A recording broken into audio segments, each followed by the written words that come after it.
Povo de Deus, paz do Senhor Jesus. Que festa linda. O diabo pensou que vocês se calariam, mas vocês ficaram mais avivados. Por favor, você que trouxe um exemplar da Bíblia Sagrada, ou abra aí no seu celular. Primeira epístola de João, por favor, não é o Evangelho, é a primeira epístola. Lá pertinho do Apocalipse, capítulo de número 5. Eu quero ler com vocês a partir do versículo 14.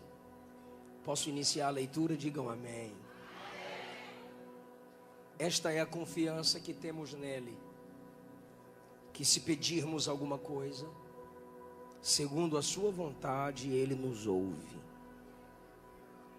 E se sabemos que nos ouve em tudo o que pedimos, sabemos que alcançamos as petições que lhe fizemos. Se alguém vir pecar seu irmão, pecado que não é para a morte, orará, e Deus dará a vida àqueles que não pecarem para a morte. Há pecado para a morte, por esse não digo que ore. Toda iniquidade é pecado, e há pecado que não é para a morte. Sabemos que todo aquele que é nascido de Deus não vive pecando, mas o que de Deus é gerado conserva-se a si mesmo, e o maligno não lhe toca. Sabemos que somos de Deus e que todo o mundo está no maligno. Diga misericórdia, tome seu assento. Havia uma heresia contra a igreja em Éfeso. Igreja pastoreada pelo pastor João.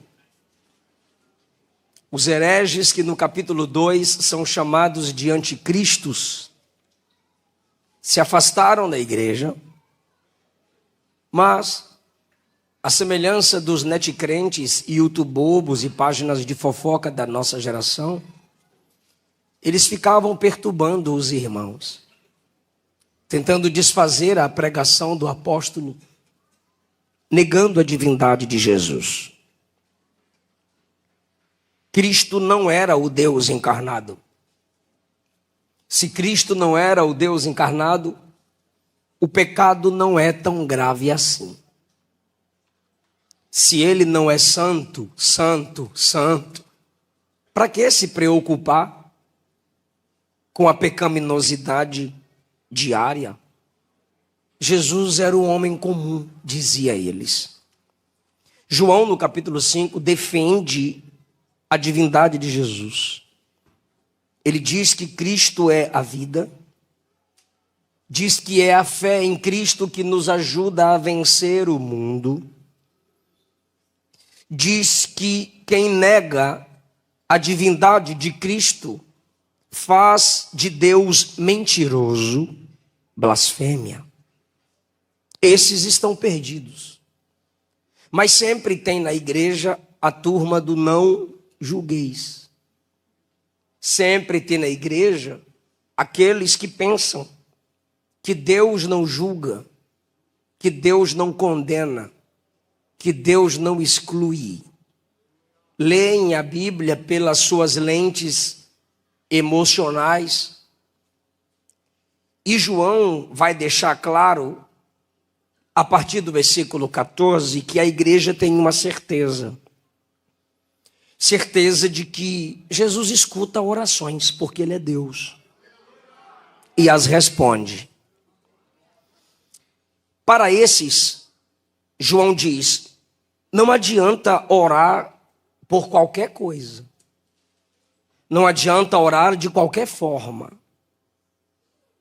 A confiança que temos é que se pedirmos qualquer coisa, segundo a sua vontade, ele nos ouve. Logo, sempre tem na igreja aqueles que não aceitam o juízo de Deus sobre rebeldes, sobre desleais, sobre os que desrespeitam Cristo e sua igreja. E talvez queremos fazer da oração uma oportunidade de amor maior do que o próprio Deus. O próprio Deus já os considera perdidos, excluídos, inimigos do reino. E a gente pensa, não, eu vou orar. Eu vou orar. E João diz, a confiança que temos é que se orarmos segundo a vontade dele. Ele está deixando claro que existem orações, mesmo que intercessórias, que são contra a vontade de Deus.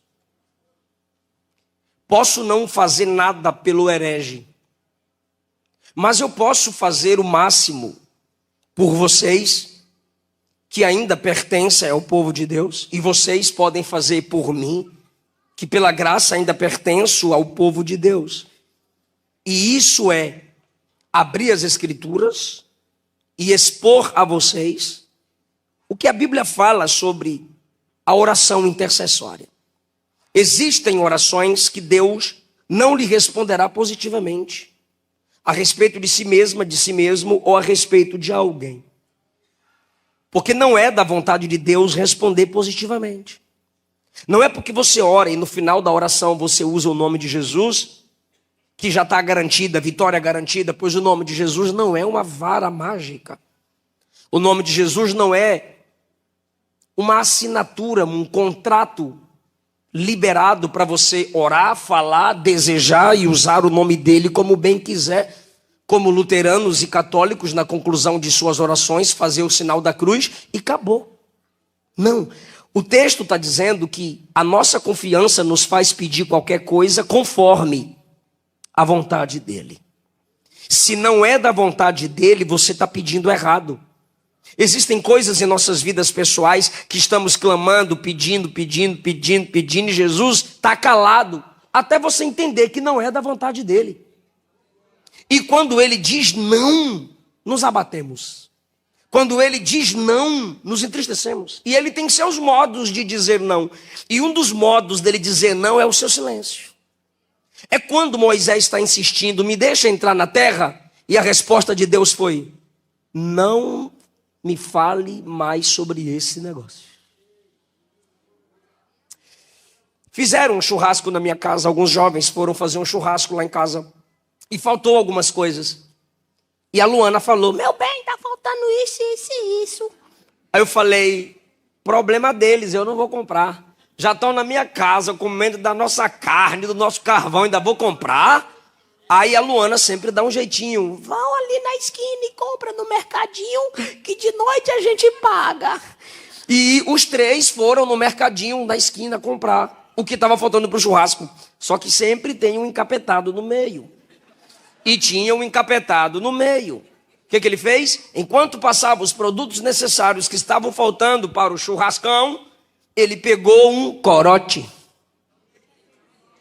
O pastor Eliseu mandou a gente vir aqui fazer umas compras e falou que na hora que ele for para o culto ele paga. A moça disse, não, tudo bem, pastor Eliseu a gente conhece. E a moça passando, pi. E ele colocou o corote, olhando para os colegas e disse, quando ele abrir a sacola e ver o corote, ele vai retar com nós. Ele queria me provocar. Só que quando a moça pega o corote para fazer a leitura pelo código de barra, ela devolve e diz, pastor Eliseu não bebe. Ele disse, é uma brincadeira. Ela disse, é uma brincadeira, mas vocês estão comprando no nome dele.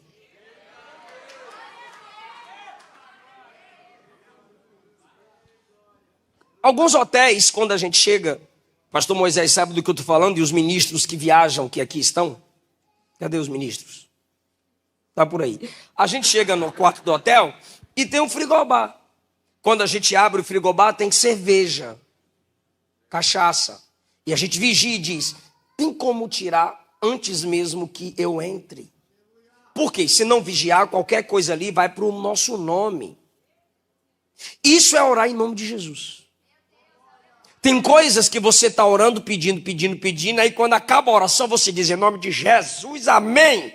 Jesus olha para o Pai e diz,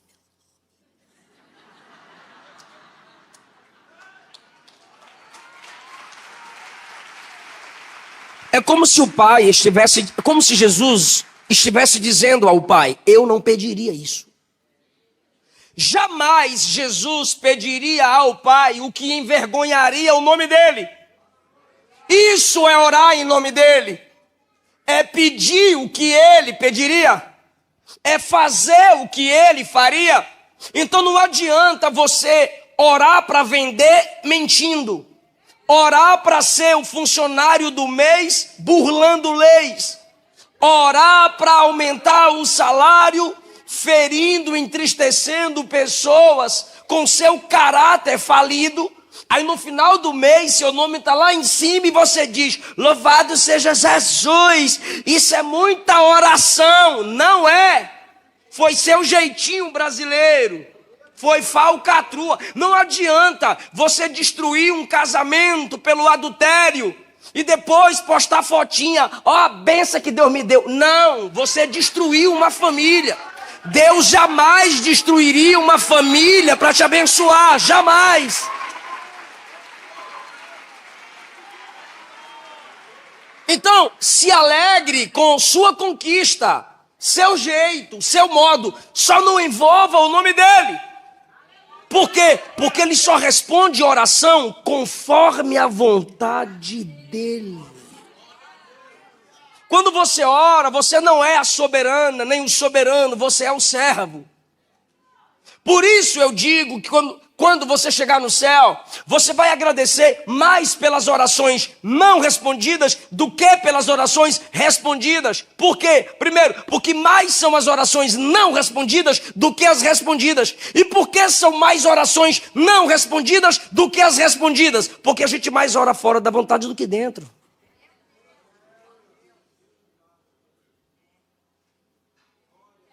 E só na eternidade você entenderá que foi livramento. Só na eternidade você entenderá que havia um abismo depois da porta. Por isso Deus a trancou. Ele nos ouve. Se orarmos conforme sua vontade. E se sabemos que ele nos ouve em tudo que pedimos, alcançaremos as petições que lhe fizemos. Agora. Quando João fala isso, você lê esses dois versículos isolados, como se fosse caixinha de promessa. Você olha, o texto está dizendo que a gente sabe que ele nos ouve, versículo 15, e a gente alcança a petição que fizemos a ele. Não pode ler o 15 sem o 14, mas também não pode ler o 15 sem o 16. É como se João estivesse dizendo, ele responde a oração, e você lendo diz, eu creio. Só que ele diz no 16, faz o teste. Aí você diz, então me ensina a fazer o teste, pastor João, de que ele responde a oração. Aí João pergunta, está preparado para o teste? Você diz, estou. O que o Senhor quiser que eu faça para que seja provado que ele é Deus, que responde a oração, eu faço. Aí João diz, tá mesmo? Tu diz, eu estou. Me ensina, prova para mim que Deus responde a oração. Aí João diz, ora pelo irmão que caiu.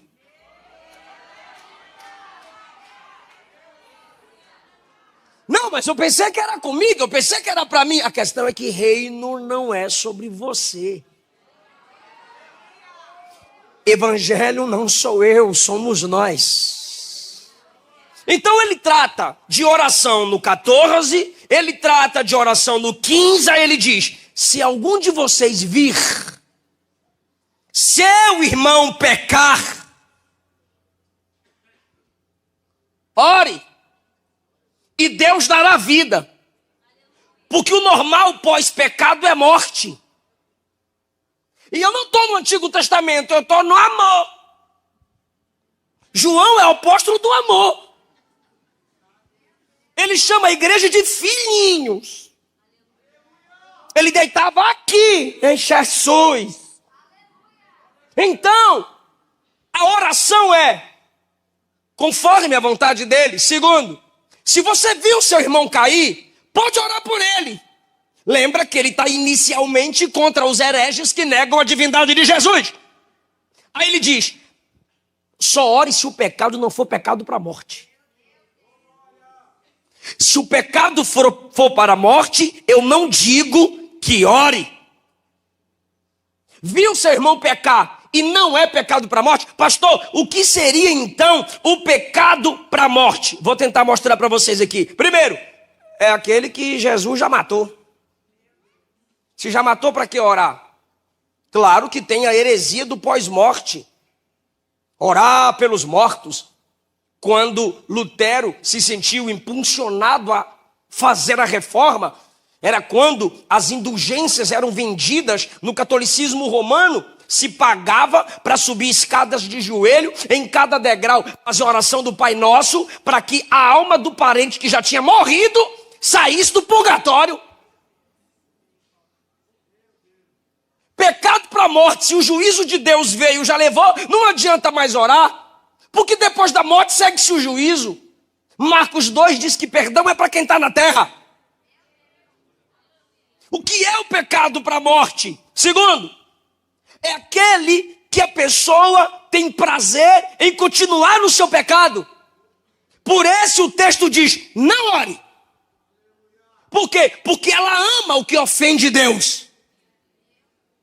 Não ore para Deus da vida. Já está sentenciada a morte, física ou espiritual. Se está na prática do pecado, salário do pecado é morte. E a pessoa que quer viver na prática do pecado não quer me ouvir pregar. Não quer te ouvir pregar. Alguma musiquinha pode ser legal. Agora pregar, confrontar, cala a boca, cuide de sua vida que eu cuido da minha. Esse tipo de gente tem prazer no que fere Deus. Se a pessoa vive na prática do pecado, ela é inimiga de Deus. É pecado para a morte. Essa pessoa está morta espiritualmente, endurecida pelo pecado. Lembra de Ananias e Safira, Atos dos Apóstolos, capítulo 5? Vendeu por quanto a propriedade? Tinha vendido por 100. Vendeu por quanto? Por 50. E o que vocês estão fazendo? Todos os 50 que a gente vendeu a propriedade, a gente está dando de oferta. Para que mentir para o Espírito Santo? Se segurasse não era teu? Você dá o que você quiser. Para que mentir para o Espírito Santo? Não, é que eu vendi por 100 e eu estou dando 50. É só uma mentiria. Não, é que para Deus, uma verdade pela metade é uma mentira completa. Mas teve a chance de confessar. Vendeu por quanto? Sustentou a mentira. 3 horas depois chega a esposa. Vendeu por quanto? Pelo preço que meu marido falou. Para que concordar com o engano? Para que concordar com a mentira? O Espírito Santo os matou na dispensação da graça. Pecado para a morte. Mentiu ao Espírito da verdade.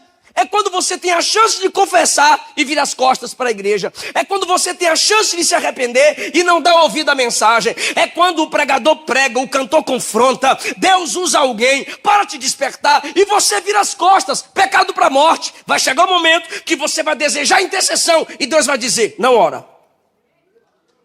A oração da igreja é algo tão forte que se Deus não disser, não ora, o crente ora e a situação muda. Mas como a pessoa está debaixo de juízo, Deus diz, não ora. 1 Coríntios capítulo 11, versículo 30, Paulo diz que quem não examina a si mesmo, quem não discerne o corpo de Cristo, quem não sabe o que é a igreja e brinca com a ceia, fica fraco, fica doente e morre.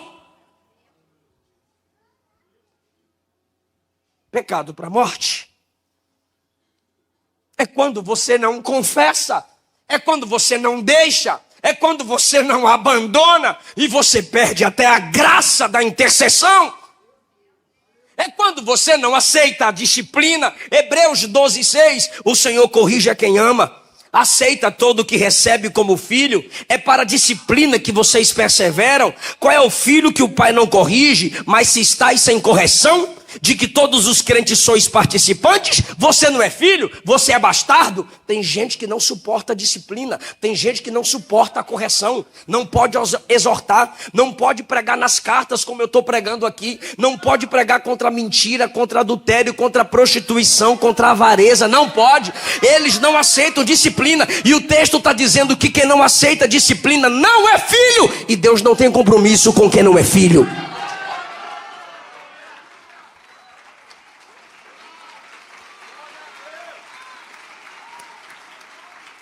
Olha o exemplo que o autor usa.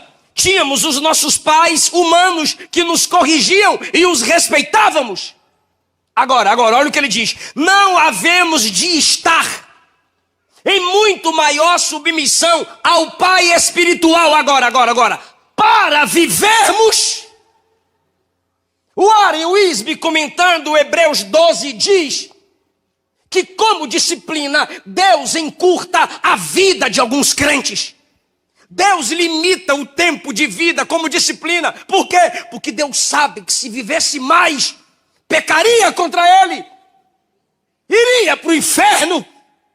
E para não perder a alma, Ele prefere recolher a si, porque é teimoso. Teimosa.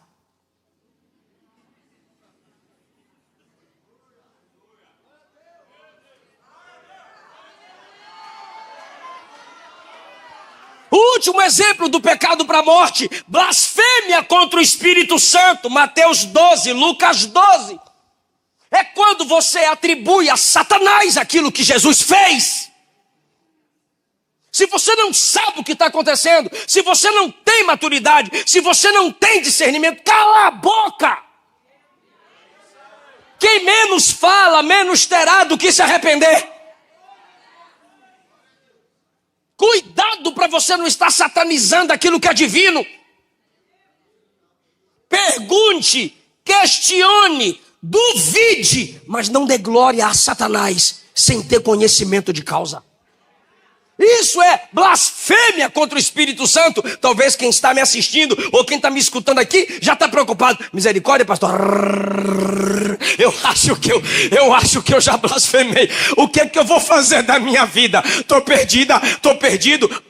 Quem peca contra o Pai na divindade, o Filho intercede. Quem peca contra o Filho na divindade, o Espírito Santo intercede. Mas se peca contra o Espírito, quem sobra na divindade para interceder por você?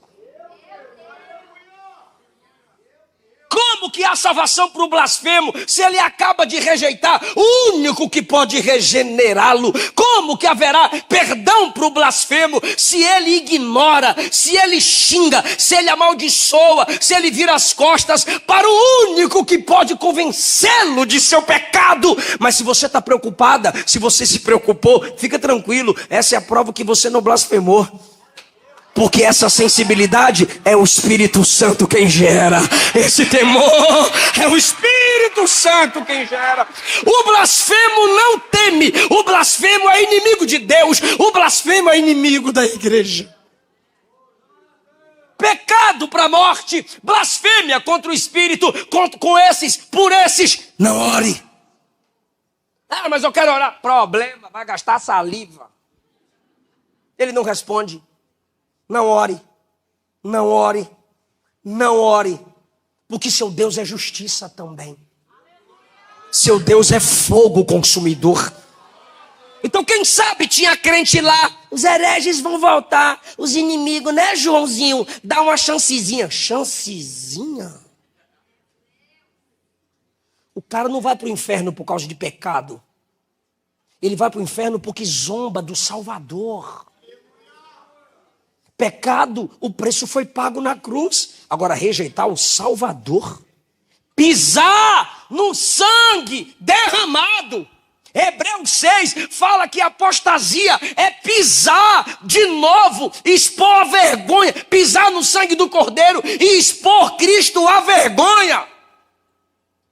Não ore por esses. A única que pode mudar a vida dessas pessoas é a igreja, e dela eles zombam.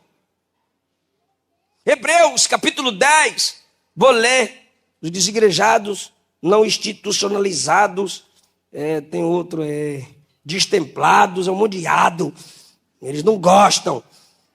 Hebreus capítulo 10, a partir do versículo 25, preste bastante atenção, para não falar que eu estou inventando, usando o texto sem contexto. Não deixe a sua congregação como é o costume de alguns.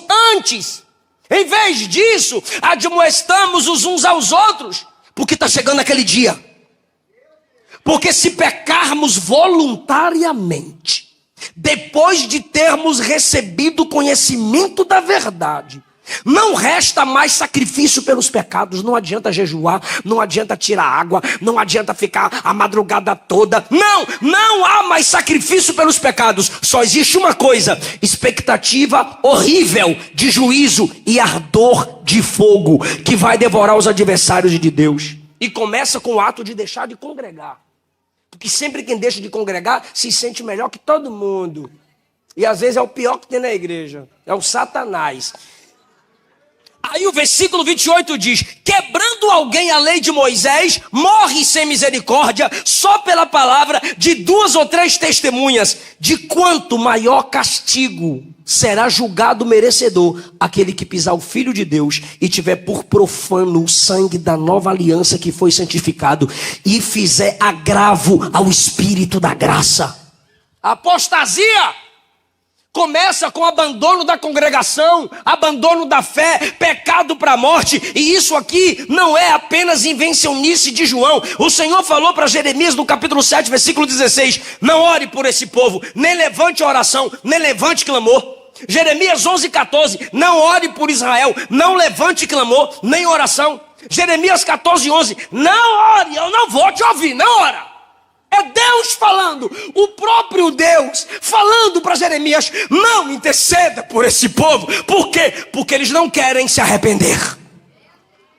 Isso aqui não é para entristecer a igreja. É com você que quer viver na prática do pecado mentindo para a igreja. É com você que vive mascarado, hipócrita, pensando que vai enganar Jesus com Bíblia na mão, terno, gravata, glória a Deus alto. Não se engane.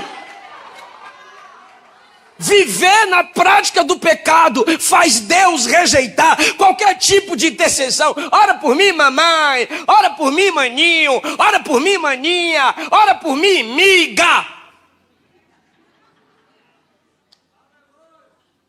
Não vai fazer efeito. Por quê? Porque você quer viver na prática do pecado. Você não chora pelos seus pecados. Você não lamenta pelos seus pecados. Você não grita: Deus, me arranca daqui. Você não diz: oh Deus, me ajuda. Pega os pedaços do meu ser. Pega os cacos desse vaso quebrado. Você não grita: me refaz. Você não tem saudade de Deus. Não vai adiantar. Mas tem gente que peca e diz: oh Deus, tem misericórdia de mim.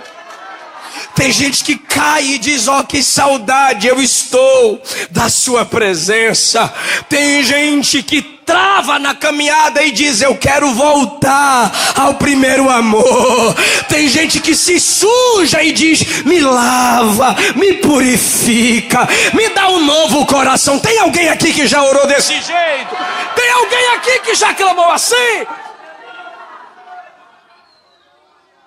Você está percebendo que ainda tem gente assim? O bom samaritano é a prova disso. Homens e mulheres que falharam, caíram, erraram, mas estão aqui dizendo: pastor, não desiste de mim não. Estão aqui dizendo: Jesus, não desiste de mim não. Então deixa eu lhe falar um negócio. Eu vou pecar. Eu vou falhar. Você vai falhar. Nós vamos falhar. Mas o texto diz assim: quem é nascido de Deus não vive pecando. Quem é nascido de Deus conserva a si mesmo e o maligno não lhe toca. O que isso significa? O que isso significa? Depois me dá outra água, por favor. Isso significa que você peca e você se amassa. Aí o maligno diz: opa, pecou, manchou, vou pegar. Aí o diabo vem aqui, Jesus vem para cá. O diabo vai para cá, Jesus traz para cá. O diabo vem cá, Jesus vem para cá. O diabo vem aqui, Jesus faz assim. Cadê esse crente que mesmo caído e fraco eu não consigo tocar? Jesus responde: está na minha mão. E se está na minha mão, o maligno não toca.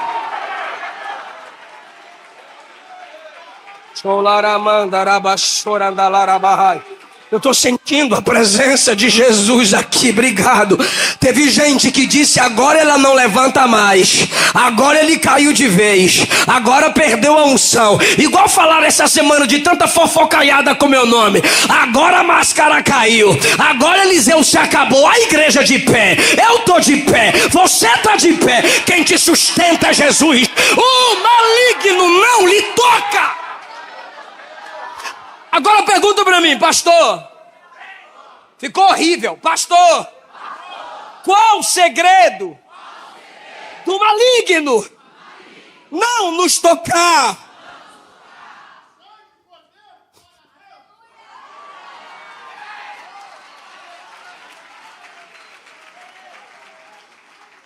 Posso falar? Orarmos uns pelos outros. A questão, aqui ó, se alguém vir seu irmão pecar, pecado que não é para morte, o pecado que é para morte eu já falei, não me estressa não. É a blasfêmia, o endurecimento, a rejeição. Tu tenta pregar, tu tenta aconselhar e a pessoa te bloqueia, fecha a porta na tua cara, some. Não quero, não quero, não quero. Vai cuidar de sua vida. É para a morte. Agora você viu seu irmão pecar, pecado que não é para a morte. Ore e Deus vai dar vida para ele. É assim que funciona. E eu caminho para a conclusão. Êxodo 32, Israel pecou fazendo bezerro de ouro. E Deus falou para Moisés, se afasta que eu vou matar todo mundo agora. Aí Moisés ficou entre Deus e o povo. Aí Deus disse, Moisés, faz o seguinte, eu mato eles e de ti faço uma nova geração. Olha isso, de ti farei uma grande nação. Deixa eu perguntar para quem lê Bíblia, essa promessa tinha sido dada para quem? Abraão. De ti farei uma grande nação. Aí Deus está dizendo, eu tiro a promessa de Abraão e coloco em tu, era um teste. E tu pensa que Moisés é bobo. Quando Deus diz, eu tiro a promessa dele e coloco em tu, ele disse, posso orar? Pode. Tu és o Deus de Abraão, Isaac e Jacó. Esse povo aqui foi o Senhor que deu para eles. Moisés, eu estou irado, vou matar. Ele disse, me mata, mas não mata eles. Risca meu nome do seu livro, mas não risca o deles. E eu te provo porque Moisés disse isso. Por que, Moisés, eu riscaria você? Por que eu mataria você? Ele disse, porque se o Senhor matar eles, vão falar mal do Senhor. Vão dizer assim, ó a fofoca que vai sair com o seu nome. O Deus de Israel tira eles do Egito para matá-los no deserto. Me mata que fica tudo em paz, seu nome fica limpo. Prefiro morrer do que ver seu nome sujo.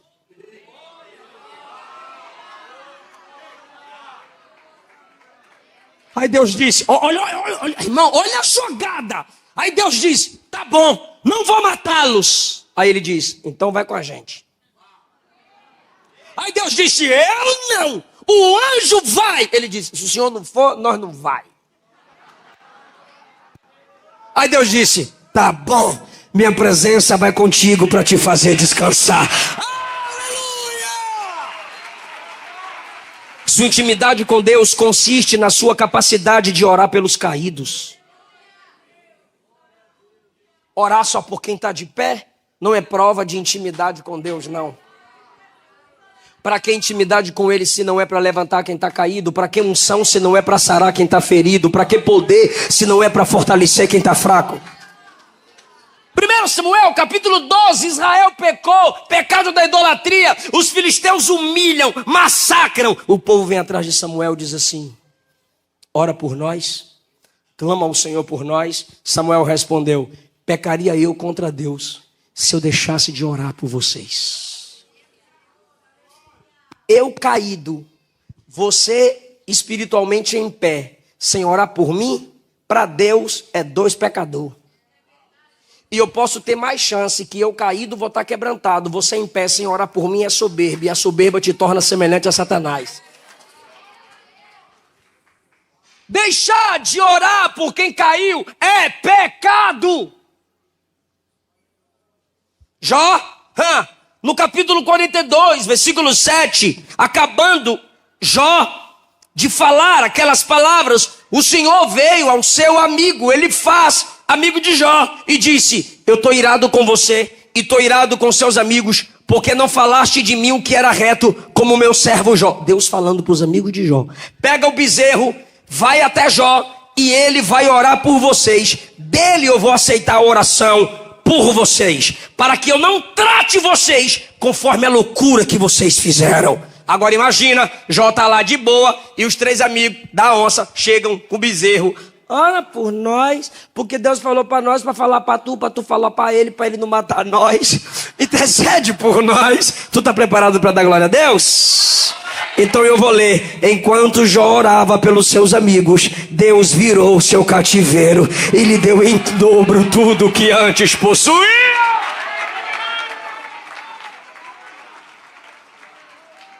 Você está orando por alguém? Você já se lembrou de alguém hoje nesse culto?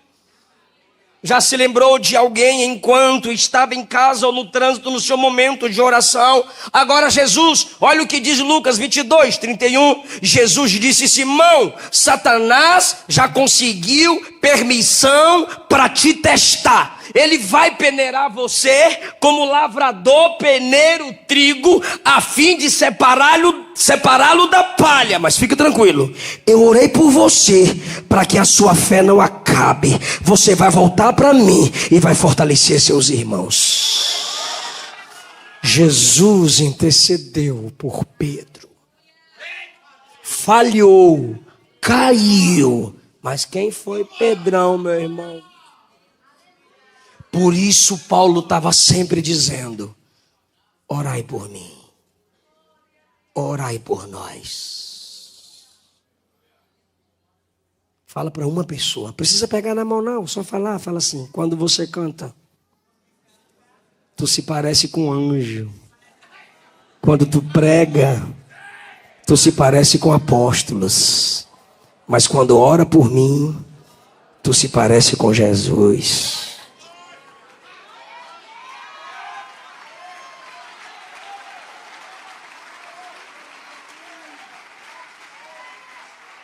Sabe o que é que Jesus está fazendo agora direito do Pai?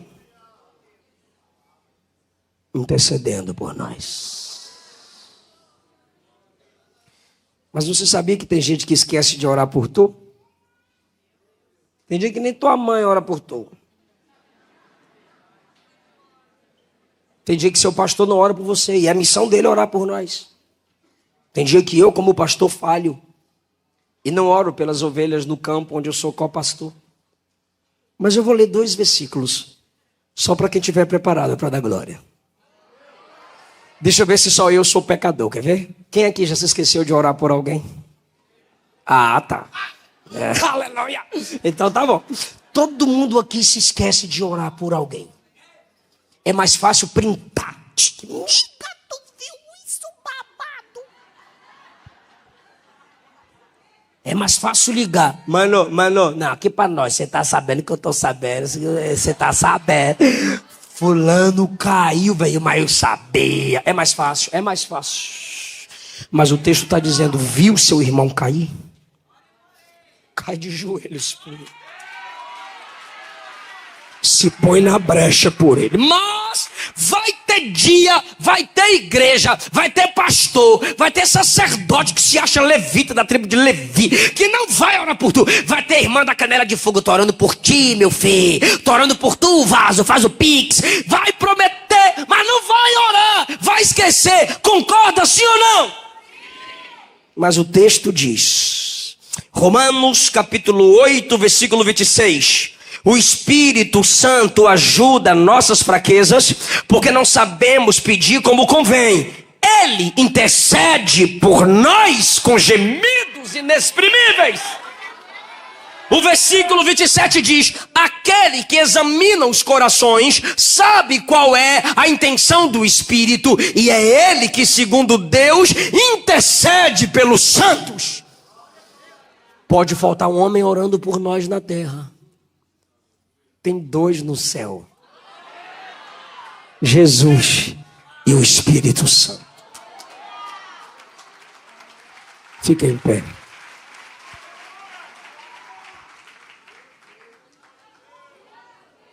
Aleluia, aleluia, aleluia, aleluia, aleluia.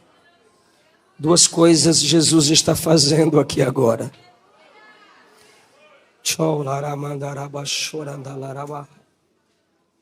Está quebrantando corações endurecidos pelo pecado, porque você não pecou para a morte.